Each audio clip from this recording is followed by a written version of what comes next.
নমস্কার, এক্সপ্লোরার কৌশিক চ্যানেলে আপনাদের সকলকে স্বাগত। চলুন বন্ধুরা, আজ আমরা ঠাকুরনগরে রাতের মেলা ঘোরার স্বাদ উপভোগ করি। তার আগে চ্যানেলটি সাবস্ক্রাইব করার অনুরোধ জানাই, যাতে আমার আপলোড করা ভিডিওগুলি সবার আগে আপনার কাছে পৌঁছে যায়। মেলার মাঠে বড় নাগরদোলাগুলির পাশাপাশি ছোট নাগরদোলাটিও বেশ জনপ্রিয় হয়ে উঠেছে। কচিকাচারা নাগরদোলা চড়ছে মনের আনন্দে। এখন আমরা মেলার মধ্যে প্রবেশ করছি তোরণ পেরিয়ে। এখন রাত প্রায় 8টা বাজে। সন্ধ্যায় প্রচুর ভিড় থাকে, তাই একটু দেরি করে আসা। দুধারের দোকান দেখতে দেখতে রাস্তা দিয়ে চলেছি। দোকানিরা কত ধরনের পসরা সাজিয়ে রেখেছেন, দেখতে বেশ দারুণ লাগছে। জিলিপি ভাজা মেলার একটি পরিচিত দৃশ্য। প্যাচের উপর পেঁয়াজ দিয়ে জিলিপি তৈরি করা দেখতে বেশ ভালো লাগে। গ্যাস বেলুন এবং ভেপুবাসী বাচ্চাদের বেশ পছন্দের একটা জিনিস। কত প্রকারের যে আকর্ষণীয় খেলনা এখন বাজারে পাওয়া যায়। ইস, আমাদের ছোটবেলায় যদি এমন থাকতো কতই না ভালো হতো তাহলে। কথায় কথায় চলে এলাম কামনা সাগরের পাড়ে। চারিদিকটা বিভিন্ন প্রকারের আলোকমালায় সাজানো হয়েছে।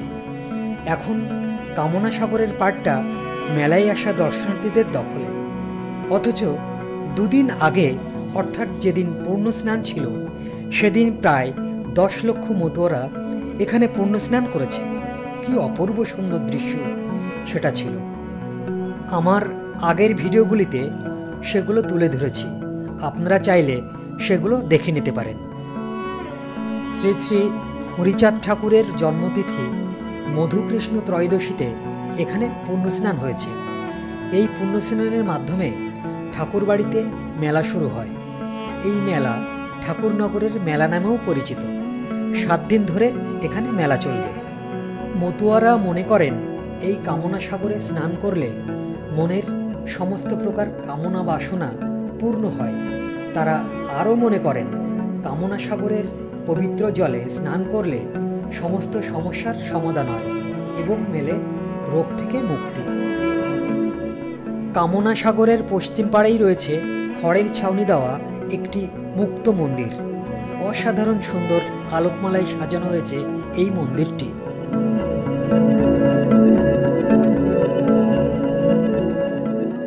কামনা সাগর থেকে চলে এলাম রাস্তায়। এই তোরণদ্বারটি ঠাকুরনগর রেল স্টেশনের পথ নির্দেশ করছে। আজকের এই আলো ঝলমলে পরিবেশ দেখে বিস্ময় জাগে যে চরম দুর্দশাগ্রস্ত এক জাতিকে অন্ধকার থেকে আলোর পথ দেখিয়েছিলেন শ্রী শ্রী হরিচাঁদ ঠাকুর, যার প্রতিফলন ঘটেছে হিন্দু মতুয়া সম্প্রদায়ের প্রভূত উত্তরণে। এখন আমরা দাঁড়িয়ে আছি রেল লাইনের পাশে, অর্থাৎ মেলা মাঠের শেষ প্রান্তে।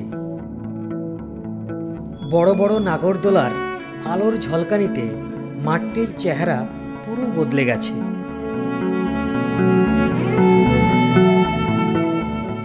ছোট বড় বিভিন্ন প্রকারের কত যে নাগরদোলায় মাঠটি ভরে আছে। একে একে সমস্ত নাগরদোলা আপনাদের দেখাবো।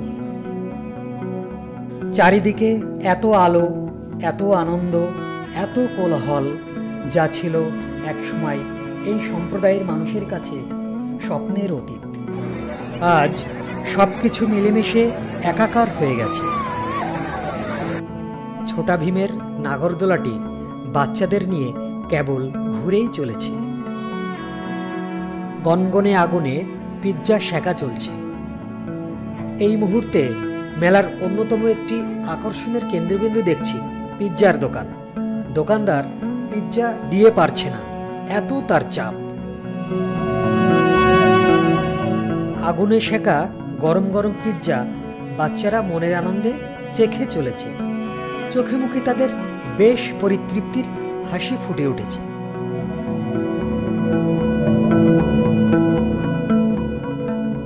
মেলা শুধুমাত্র মিলন ক্ষেত্র নয়, কত রূপ রং যে মেলায় মিশে থাকে তা বলার অপেক্ষা নয়। শুধু দু চোখ ভরে উপভোগ করা আর মজা করাই মেলার প্রধান লক্ষ্য থাকে সকলেরই। অদ্ভুত সুন্দর অথচ বেশ ভয়ানক নাগরদোলাগুলির মধ্যে এই আরেকটি নাগরদোলা দেখতে বেশ রোমাঞ্চকর লাগছে। কত মানুষ যে নাগরদোলার মজা উপভোগ করছে এবং আনন্দে চিৎকার করছে তা বলার অপেক্ষা রাখে। আমি কিন্তু দূর থেকে দেখেই আনন্দ পাই। ঘড় ঘড় শব্দ করে ড্রাগনটি পিঠে সওয়ারি বসিয়ে একটার পরে একটা পাক দিয়েই চলেছে। কচি কাঁচাদের বসিয়ে হেলিকপ্টার ঘুরেই চলেছে। মেয়েদের আকর্ষণ করে এমন দোকানগুলিতে আমরা এখন দাঁড়িয়ে রয়েছি।